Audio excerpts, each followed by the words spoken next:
Welcome to the Sauce Pod. Welcome back to the Sauce Pod, you guys. I'm Taylor, your host of the Sauce Pod, along with Anna here, my co-host and editor of the Sauce newsletter. You guys can find us anywhere you stream your podcasts every week. So Spotify, Apple, YouTube podcasts. We put our videos up on YouTube. And then don't forget to subscribe to the newsletter at thesauceffs.substack.com. That's where we publish our newsletter every week, as well as additional goods for our premium subscribers. So see what we have going on. You can hang out with us in Discord, find us on Twitter, most recently on Threads, which we're going to talk about today. Okay, guys, before we get into the news, though, some exciting stuff that is happening with the sauce. We are launching a very small group, limited seats available mastermind container starting in August. It's a 1-week experience where it's going to be basically a crash course in everything that you need to know to be a creator, monetize your brand, grow your audience, and build the solo business of your dreams. We've opened up enrollment for that, so you can sign up for the wait list. I've linked it in the description wherever you're watching or listening to this podcast episode, but you can find all the information there. Again, it is super limited. We're capping it at, I think, 10 seats this time around, but it'll be an intensive week-long experience full of tons of information, everything that you need to know, again, to build up your brand. We're going to be talking about everything that you need to know from a content marketing perspective, from a personal branding perspective, as well as designing your brand, telling stories, storytelling for your brand, video production for your business and your content, as well as taking a dive into the future tools that can help you kind of maximize your digital leverage. So we'll explore AI tools and Web3, all kinds of good stuff. So like I said, seats are super limited right now. Make sure you snag one or join the waitlist if you are interested, and we can get that info over to you. And of course, if you have any questions, like, reach out to me. Come say hi on Twitter, on Threads, or on Discord. That is the tea for now. So Anna, let's talk about the AI scoops, starting with what is going on with AI ads being like placed on AI websites. I guess not AI ads, right? It's like regular ads. I don't know. You explain it to me. It's super weird. So basically, there's a bunch of low quality AI generated sites that Google Ads is taking, like big brands ads. Like, it's not just like little small brands, it's the big brands that are running their ads through Google Ads and putting about 90% of their ads onto low quality AI generated sites. So yeah, there's a report through NewsGuard that showed that the ads from like 141 brands appeared on 55 of these low quality AI generated sites. And of course, that doesn't look good for the brand if they're on these sketch sites. So if you're running ads for your business, and you're pouring a bunch of money into your ad spend, you want to know that your ads are going onto websites where you're actually going to see some conversion. So I don't really have any pointers or tips to combat this right now since it's such a new problem, but definitely you're running ads, keep an eye out on where your ads are going. Yeah.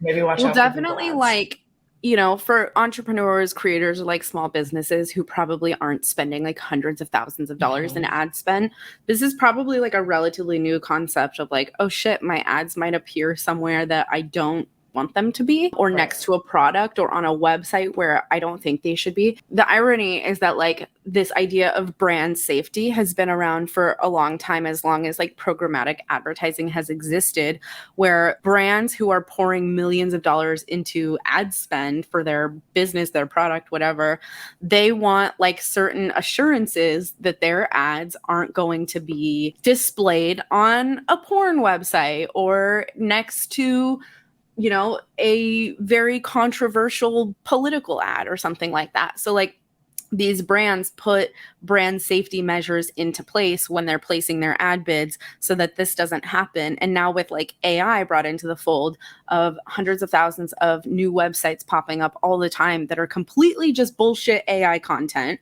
meant just for the clicks and for the traffic. Now ads are starting to, show up on there if they're part of like the display network or whatever it is.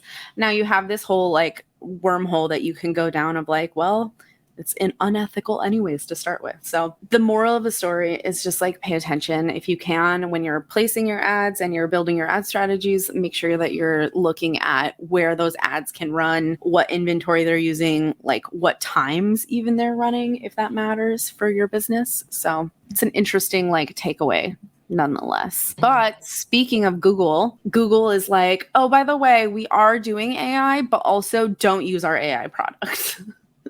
So tell me about AI. Tell me about what Google is telling employees right now. Yeah, so basically Google told its developers to stay away from using bar generated code. So they're following in like Apple's footsteps and warning their employees about the use of generative AI tools. I think their main concern is that confidential information is being included in AI queries. So specifically the developers are like, don't use Spark generated code just in case, even though it's Google, Google's product. So, I mean, I think it it's is best practice in general. Like if you're using these to tools, watch what you're throwing especially at for your AI. job, yeah, watch what you're putting in because that data doesn't just like go to die somewhere. It's stored. Mm-hmm. And I think a while ago we linked to ChatGPT specifically had a link where you could opt out of having your data stored. Yes. And I had like my entire team do that just to make sure. But I know, or at least I haven't seen Bard put something out like that. And I'm sure just like Snapchat, even though the Snapchat disappears, it's still somewhere. People can still find it, I'm sure. Not exactly how it works, but it's still out there. So just be careful. Lives in a database. I guarantee you. I'm sure, along with a ton of other like proprietary business information from like the Fortune 500s of the world. It's fine. Right. Yeah. So let's talk about, online shopping. Bing is coming into the fold when it comes to e-commerce and online shopping. We already know that like Google has been doing this with its generative search experience. They recently launched the like virtual try-on feature. So tell me what Bing is up to now. Yeah, so they're launching or not quite, but they're wanting to change up online shopping with AI generated buying guides. So basically, instead of having to switch through tabs, you'll be able to see all of the product details in one place through this AI generated guide to whatever the product is. So this could definitely help with your sales strategy if you're posting on there. So maybe optimizing your product details for Bing's guides could help reach more customers and make that shopping experience more seamless. Yeah, AI is kind of taking over, touching everything around us, online shopping. Yeah, exactly. Final news really in the AI space. It's been kind of a slow-ish week. We talked about Midjourney last week. We had some other big updates happening with some of these models, but the news has been kind of like sparse. If anything, it's a testament to like it's the growing pains of AI that we're all seeing right now, which is like the slow moves of things. Like OpenAI, for example, has a London office now. They just opened up in London, right? They're saying that London is their first international office because of world-class talent. Touche. I like that. I love what you wrote, we're one step closer to having an office robot named Sir Bottingham. Like, sir. Yes. I love it. Sir. Sir. Okay, big deep breath before we dive into Twitter, and got a couple big stories in the social verse this week, including the big one from Threads. We'll talk about that in a second. But in case you missed it, Twitter last weekend had a wild ride from altogether outages, to this fun new thing called rate limits, which is where your account is limited to how many tweets you can view. So basically, it's a daily tweet viewing limit. It's a change that Musk is claiming combats extreme levels of data scraping and system manipulation. Like, okay, probably the reality is that some developer was doing an API update, and I don't know. I was reading this on Twitter that like if you're messing with rate limits, like that's one of the biggest like big red buttons behind the curtains of Twitter. Like that is the one thing that you do not touch. That is the red telephone in the Oval Office. Like you wait until you absolutely have to. Somebody was messing around with it, and it basically fucked up the whole thing. This is all just rumor, hearsay, for example, but But that's what the speculation is that this new imposed rate limit rules was actually just a result of a blunder on the back end. We don't know for sure, but Elon Musk tweeted that to address extreme levels of data scraping and system manipulation, we've applied the following temporary limits. I love that he's calling it temporary, and I hope that it is. Verified accounts are limited to reading 6,000 posts per day. Okay, so if you've got that blue check, you get 6,000 posts that you can see. Unverified accounts are 600 posts a day. So if you don't have anything, you're not paying anything, you can only see 600 posts a day. New unverified accounts, 300 posts per day. So he's saying that this rate limit situation will soon increase to 10,000 for verified and 1,000 for unverified. But like, needless to say, people are really pissed. I've been all over Twitter and seeing people post their screenshots of like, this is bullshit. And basically, unless you're paying into it, like, you have a super big cap on what you can view. Tools like TweetDeck and Google search even have been totally disrupted. And it really sucks for like journalists or agencies, monitoring services who rely on viewing like really large number of tweets per day, especially like automated platform and tools that do that for them. I'm sure there's a rate limit, a rate limit there. Right. So once again, it is further proof that with all of this shit going on behind the scenes, from account suspensions to shadow banning to rate limits to deprioritization unless you're subscribed to Twitter Blue. All of this is a big lesson learned in like platform diversity. If you are a creator or a marketer or brand or a business, whatever it is that you're doing on Twitter or on any of these social channels, make sure that you're diversifying your channels and platforms so that you're not backing yourself into a corner when one day another app comes along that disrupts Twitter and buries it forever. So keep that in mind, you guys. Elon's explanation for all of this, he like tweeted, because like you mentioned last week, Anna, that's how we get all of our updates from about Twitter, is literally from his tweets. He said something like he's just trying to save us all from our Twitter addiction. Did he actually say that? Yeah. Did he actually said that? I don't think that makes any sense. And it's like so cringe. I just was like, thank you for that, but sir. We needed it. Yeah. Yes. What would I do without that knowledge? Retired already. Yeah. Be done with it. And we're going to talk about Threads in a minute. But before we move off of Twitter, the big news of last week was the cage match between Elon and Zuck doing their thing. Musk and Zuck. Sounds better that way. Musk and Zuck. And Linda right now is just kind of like encouraging it. Like, what is going on with that? Kind of. It was just her wording when she was talking to her team. She warned them that it would require hand-to-hand combat to bring advertisers back onto Twitter. I just thought it was, this interesting wordplay while her boss is like literally training for a duel with Zuck. Someone posted pictures of Elon. I think it was actually his trainer that posted the pictures. Yeah, of them like wrestling on the ground. You could see like Elon's forehead veins like popping out, and him looking like he's gonna break somebody's arm. His trainer said that he is extremely impressed with Elon's strength, power, skill on his feet and on the ground. It's epic. I hope his feet are on the ground. I don't know. So this is like, I don't know. This is like we can bleep this out, but like, this is like a dick measuring contest. This is like when a dude goes and buys a truck and then the other guy's like, what the fuck? Your truck is bigger than my truck? Let me buy a bigger truck. And then it just like keeps going. And like, that is what they're doing. They're peacocking right now.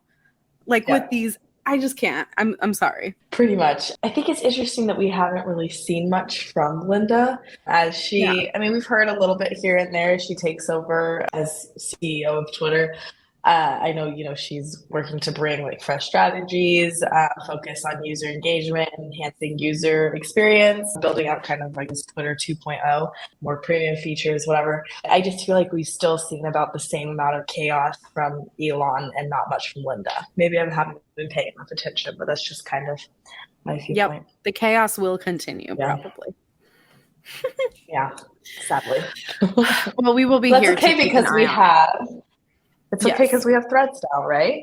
We're good. We do. Okay, so Instagram talk to me saved about us. Threads. Medicine. Tell me everything you know. I'll tell you everything I know, and then we can compare notes. Perfect. I love it. So as of the, publishing of the newsletter, which was what, on Monday, and we're recording on Thursday. Sorry, guys. Yeah. It's been a rough week. So as of Monday, or I guess really Sunday night when I was writing this, people started to see the Threads app popping up on the Google App Store. So Meta, kind of officially announced their launch date. And as we know, Threads is basically Meta's rival or answer to Twitter. So it officially launched, yesterday? I don't even know what time it launched at. Yeah. Do you know what time it launched at? Because I missed it. It's crazy because some of the news is saying that it launched on Wednesday the 5th. That's when I got access to it. I think you too. And then some news outlets are reporting that it launched on July 6th, which is today. So it's crazy. It's already surpassed 23 million users. That's wild. Yeah. And to put that into perspective, I'm sad that I got on at 4 million. I know. Well, we got in pretty early, I have to say. But to put that into perspective, I tweeted this thing ironically on Twitter today because I'm just like going full on. I'm like, I don't fucking care. There's this meme that I have to send you if you haven't seen it yet, but I'll make sure that it gets into the edit of this. But to put that into perspective, 23 million new users, this growth is pretty unprecedented. It's obviously largely due to the fact that Threads, despite it being a Meta product, is directly built on top of Instagram and on top of, what are they calling it? Fediverse. So it's using Instagram's framework as well as Fediverse, which is the same kind of platform structure that like Mastodon uses. It's decentralized, and it's supposedly Threads will be interoperable with Mastodon at a certain point, which I predict probably Meta will try to buy Mastodon one of these days, if that's the case. So it grew just within like 24 hours of launching, 23 million new users. It's obviously connected to Instagram, so it makes onboarding super seamless. You can sign in using your existing Instagram handle or your burner account if you're me and Anna. One of the things I did find is that if you want to delete your Threads, you also delete your Instagram. So that kind of sucks because they're tied together. Well, you delete your Instagram. Yeah. What do you mean by you delete your Instagram? So if you want to delete Threads, your account. Sorry, I thought like just as a post. Yeah. If you go on Threads and you're like, I want nothing, I want no part of this anymore, but you already made an account and then you want to delete your account, it will also delete your Instagram that it's connected to. So they trap you in. They trap you in. Like, you're stuck here. Genius. It's pretty sad. Right? So just to like frame it by comparison, it took Facebook 3 years to get to 20 million users. It took Instagram 2 years.